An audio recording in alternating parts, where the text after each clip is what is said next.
VJ Parvati, watermelon Diwakar, Praveen Gandhi உள்ளிட்ட 20 பேர் கூட தொடங்கிய பிக் பாஸ் நிகழ்ச்சியில இதுவரைக்கும் 7 பேர் வெளியேறியிருக்காங்க. நந்தினி பிக் பாஸ் வீடு செட் ஆகாதனால முதல் வாரத்தில் அவங்களாவே வெளியேறிட்டாங்க. பிரவீன் காந்தி, அப்சரா, ஆதிரே உள்ளிட்டோர் அடுத்தடுத்த எவிக்ஷன் மூலமா வெளியேறியிருக்காங்க. கடந்த வாரம் டபுள் எவிக்ஷன் நிகழ்ந்து துஷார், பிரவீன் இருவரும் கடந்த வாரம் வெளியேற்றப்பட்டிருந்தாங்க. முன்னதாக இந்த சீசன்ல போட்டியாளர்களாக சமூக ஊடக பிரபலங்கள் பெரும்பாலான எண்ணிக்கையில் இருந்ததனால நிகழ்ச்சி ரொம்ப டல் அடிக்கிறதா ஒரு பேச்சு உலா வந்தது. எனவே அடுத்த சில தினங்கள்ல வைல்ட் கார்டு என்ட்ரி மூலமா சின்னத்திரை பிரபலங்களான சாண்ட்ரா, பிரஜின், திவ்யா கணேஷ், அமித் பார்கவ் ஆகிய 4 பேரும் நிகழ்ச்சிக்குள்ள போயிருந்தாங்க. பிக் பாஸ் வரலாற்றுல முதல் முறையாக கணவன் மனைவியாக பிரவீன், சாண்ட்ரா ஜோடி இந்த சீசன்ல வீட்டுக்குள்ள போயிருக்காங்க. இந்த சூழல்ல இந்த வார எவிக்ஷனுக்கான ஷூட் இன்னைக்கு காலையில தொடங்கி தற்போது பிக் பாஸ் செட்ல நடந்து வந்துட்டு இருக்கு. விஜய் சேதுபதி காலையில வந்ததும் வழக்கமான விசாரிப்புகள் முதல்ல நடந்தன. எலிமினேஷனுக்கான நாமினேஷன் பட்டியல்ல திவாகர், திவ்யா கணேஷ் உள்ளிட்ட 10 பேர் இருந்த நிலையில எவிக்ஷன் லிஸ்ட்ல இருந்த கனி அவர்கள் தான் ரசிகர்களின் ஓட்டுகள் அடிப்படையில் முதல்ல வீட்டில இருந்து வெளியேற்றப்படுவதாக தகவல்கள் வெளியாகிட்டு இருந்துச்சு.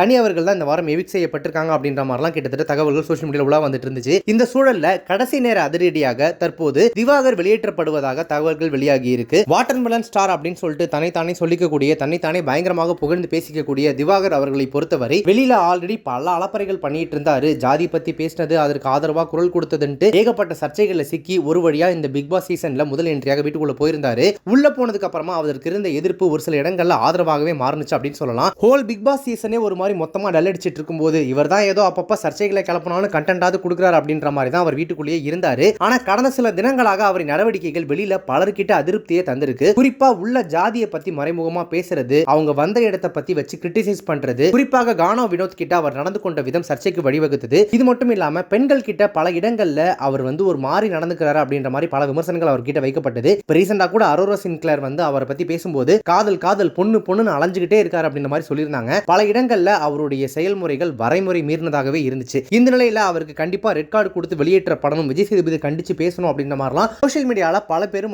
போஸ்ட்லாம் போட்டுட்டு இருந்தாங்க. இந்த நிலையில தான் கடைசி நேர அதிரடியாக திவாகர் இந்த வாரம் எவிக் செய்யப்பட்டு வீட்டை விட்டு வெளியில அனுப்பப்பட்டதா தெரியுது. இதற்கான எவிக்ஷன் ப்ராசஸ் இன்னைக்கு நடந்து முடிஞ்சிருச்சுன்னு சொல்றாங்க. திவாகர் எவிக் செய்யப்பட்டதுக்கான ஷூட்டிங் முடிஞ்சிருச்சு அப்படின்றதுனால பெரும்பாலும் அது இன்னைக்கு ஒளிபரப்பப்படுறதுக்கு வாய்ப்புகள் நிறைய இருக்கு. அப்படி அதை இன்னைக்கு ஒளிபரப்பு பண்ணிட்டாங்க அப்படின்னா டபுள் எவிக்ஷன்ல ஒருவேளை நாளைக்கு யாராவது வெளியேற்றப்படுவாங்களா அப்படின்றத நம்ம பொறுத்து தான் பார்க்கணும். அப்படி இல்லைன்னா திவாகர் வெளியேற்றப்பட்டதையே அவங்க கையில வச்சிருந்து நாளைக்கு கூட அதை ஒளிபரப்பலாம்.